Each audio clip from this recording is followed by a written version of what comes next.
Honours fourth year topology অধ্যায়ের পৃথকীকরণ অধ্যায় অর্থাৎ চ্যাপ্টার 4 অধ্যায়ের হাউস অফ জগৎ বা টি2 জগৎ থিওরি আমরা সমাধান করব ইনশাআল্লাহ। টি2 জগৎ বা হাউস অফ জগতের প্রত্যেক অভিসারী অনুক্রমের একটি বা অনন্য, হয়তো একটিও থাকতে পারে অথবা অনন্য থাকতে পারে। আমি দুইটা লিখে দিলাম, একটি বা অনন্য সীমাবিন্দু আছে। তার আগে আমরা দেখিনি টি2 জগৎ কি বা হাউস অফ জগৎ কি, এরপর আমরা দেখব কোলা সেট, এরপর আমরা দেখব অভিসারী অনুক্রম। এই তিনটার সংখ্যা আমরা দেখে নিই প্রথমে। তাহলে টি2 জগৎ বা হাউস অফ জগৎ কি? একটি টোপো জগৎ এক্সটি, যেখানে এক্স হচ্ছে একটি মেট্রিক জগৎ বা টোপোলজিক্যাল স্পেস মেট্রিক জগৎ বলতে পারি, অথবা এখানে যেহেতু টোপো জগৎ সম্পর্কে আমরা বলতেছি সেজন্য আমরা বলবো এটা টোপোলজিক্যাল স্পেস এক্স।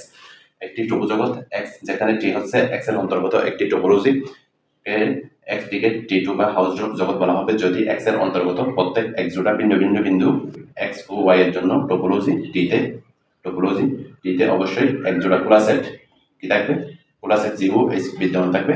যেন number one condition X belongs to G, Y belongs to H. 2 নম্বর condition G intersection H is equal to ফাঁকা সেট, অর্থাৎ জি এবং এইচ নিচ্ছেদ সেট হবে। উন্মুক্ত সেট বা খোলা সেট টোপো জগৎ এক্স এর জন্য টি এর প্রত্যেক সদস্যকে এক্স এর অন্তর্গত টোপোলজি টি এর প্রত্যেক সদস্যকে আমরা কি বলবো, একটি খোলা সেট বা সংক্ষেপে খোলা সেট বলবো।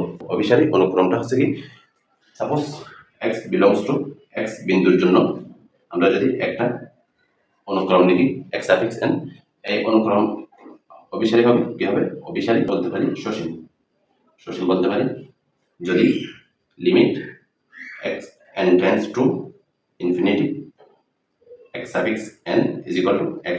এটাকে আমরা এভাবে লিখতে পারি x suffix n tends to x যখন n এর মান কত হয় ইনফিনিটি। হঠাৎ শব্দ আছে দুইটা, আমি যদি দুইটাকে একটু যদি ব্র্যাকেট বন্ধ করি, একটা হাউস অফ জগৎ আর একটা কি অভিসারী অনুক্রম। আমাদের শব্দ আছে কয়টা? দুইটা। এই দুইটা শব্দের উপর আমরা কাজ করব। প্রমাণ মনে করি এক্স টি একটি হাউস অফ জগৎ এবং অনুক্রম এক্স সাফিক্স এন, এনটা হচ্ছে কি যেখানে n belongs to natural number, এনটা কার অন্তর্ভুক্ত হবে, ন্যাচারাল নাম্বারের অন্তর্ভুক্ত হবে। এক্স এর অন্তর্গত একটি অভিসারী অনুক্রম যেন, তাহলে অভিসারী অনুক্রমের সংজ্ঞা একটু আগে আমি যখন দেখেছিলাম সেখানে আমি একটা কন্ডিশন লিখেছিলাম, সেটা কি কন্ডিশনটা হচ্ছে কি x suffix N tends to x. এই সীমাবিন্দু অনন্য,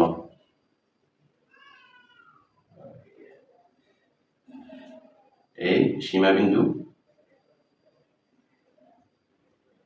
অনন্য। এখানে আমাদেরকে একটা কন্ডিশন ধরে নিতে হবে, মনে করে নিতে হবে, সেটা হচ্ছে x suffix tends to y, x suffix n tends to y এবং x not equal to y। একবার কাজ শেষ করে ফেলছি। 2 নম্বর কাজ, হাউস অফ জগৎ থেকে সংজ্ঞা থেকে আমরা এখানে যে কন্ডিশনটা দেওয়া আছে কন্ডিশনটা আমরা এখানে লিখে ফেলবো এবং অভিসারী অনুক্রম থেকে আমরা লিখব x একটি হাউস অফ জগৎ, যেহেতু x টি একটি হাউস অফ জগৎ, আমরা হাউস অফ জগতের সংখ্যা থেকে আমরা এখানে লিখে ফেলব। অতএব x এর অন্তর্গত, অতএব x এর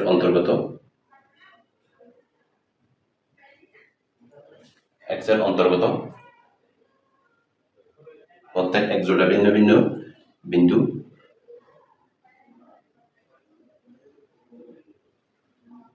প্রত্যেক এক জোড়া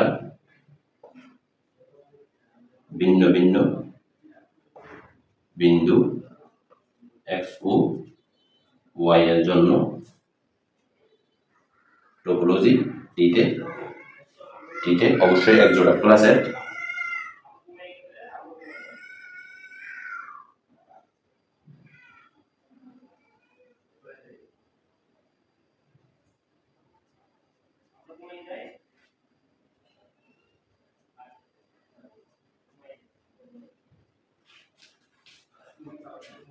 x এর অন্তর্গত প্রত্যেক এক জোড়া ভিন্ন ভিন্ন বিন্দু x ও y এর জন্য টপোলজিটিতে অবশ্যই এক জোড়া খোলা সেট G ও H বিদ্যমান থাকবে।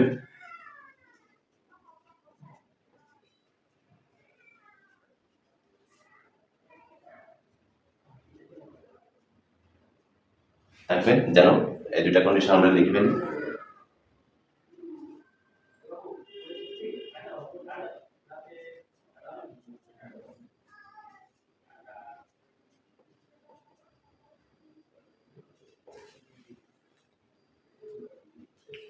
হাউস গ্রুপ জগতের কাজ শেষ। এখন আমরা কাজ করব অভিসারী অনুক্রম। প্রথম প্যারায় আমরা কি লিখেছি? দ্বিতীয় প্যারার ক্ষেত্রে প্রথম প্যারা থেকে আমরা লিখেছি একটি হাউস গ্রুপ জগৎ, সেখান থেকে আমরা হাউস গ্রুপ জগতের কন্ডিশনটা লিখলাম। আবার প্রথম প্যারায় আমরা কি লিখেছি? একটা কন্ডিশন লিখেছি x suffix n tends to x, সেখান থেকে আমরা আসবো যেহেতু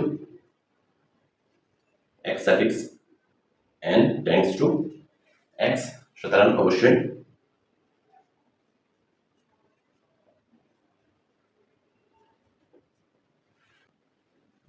এখানে nটা হচ্ছে কি স্বাভাবিক সংখ্যা, ন্যাচারাল নাম্বার আমরা বলতে পারি। সুতরাং অবশ্যই স্বাভাবিক সংখ্যা n এর মধ্যে একটি ধনাত্মক পূর্ণ সংখ্যা থাকবে।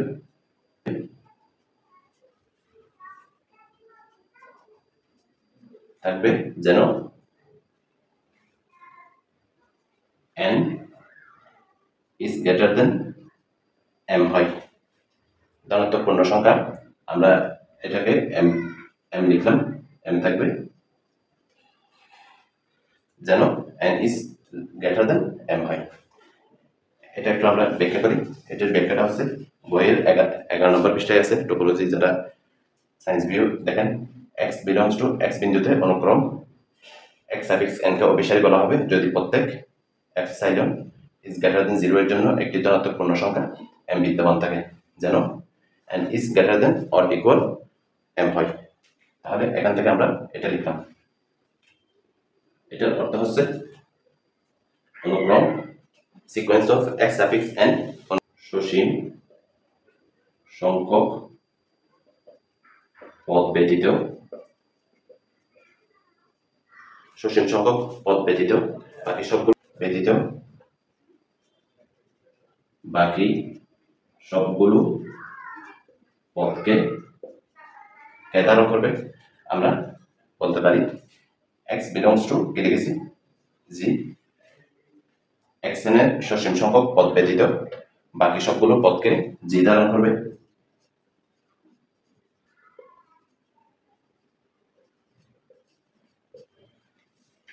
যেহেতু যে কিছু সংখ্যক ধারণ করবে, তাহলে x এর অবশিষ্ট পদগুলো কে ধারণ করবে? h ধারণ করবে, এটা ধারণ করবে। 3 নম্বর, যেহেতু g intersection h is equal to ফাঁকা সেট, অর্থাৎ g ও h নিশ্চিত সেট, সুতরাং g একটু আগে আমরা দেখেছি x এর কিছু সংখ্যক উপাদান যে ধারণ করেছে, তাহলে আর কিছু সংখ্যক উপাদান কে ধারণ করবে? h ধারণ করবে। সুতরাং h সেটটি sequence of x suffix n এর সেই সকল পদকে ধারণ করবে,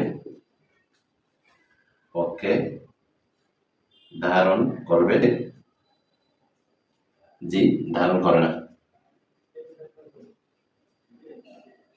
যাদেরকে জি ধারণ করে না।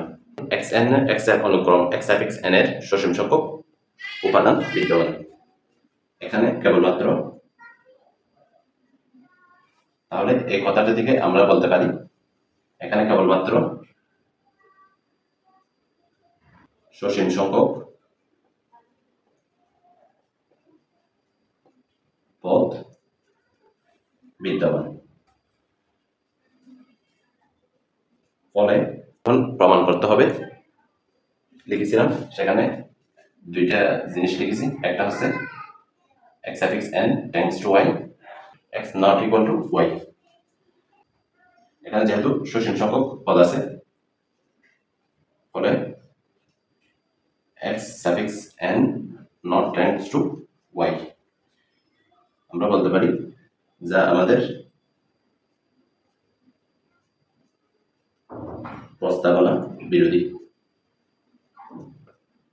প্রস্তাবনা বিরোধী আমাদের প্রস্তাবনা ছিল কোনটা এটা যদি এটা হয় এটা হবে না এখন যেহেতু আমাদের এটা হয় নাই তাহলে এটা হবে তার মানে এটা যেহেতু হচ্ছে না আমাদের কোনটা হবে x y হবে প্রস্তাবনা বিরোধী সুতরাং x y তো যদি সেটা এভাবে দেখাই এটা জি এখানে আরো দুইটা সেট নিলাম এটা h এটা জি x1 x2 এখান থেকে আস্তে আস্তে xn plus 1 ফাইনালি আমরা লিখতে পারি এখান থেকে x belongs to z x belongs to h y belongs to h y belongs to z আশা করি আপনারা বুঝতে পেরেছেন সুবহানাল্লাহি ওয়া বিহামদিহি আশহাদু আন লা ইলাহা ইল্লাল্লাহ আস্তাগফিরুকা ওয়া আতুবু ইলাইক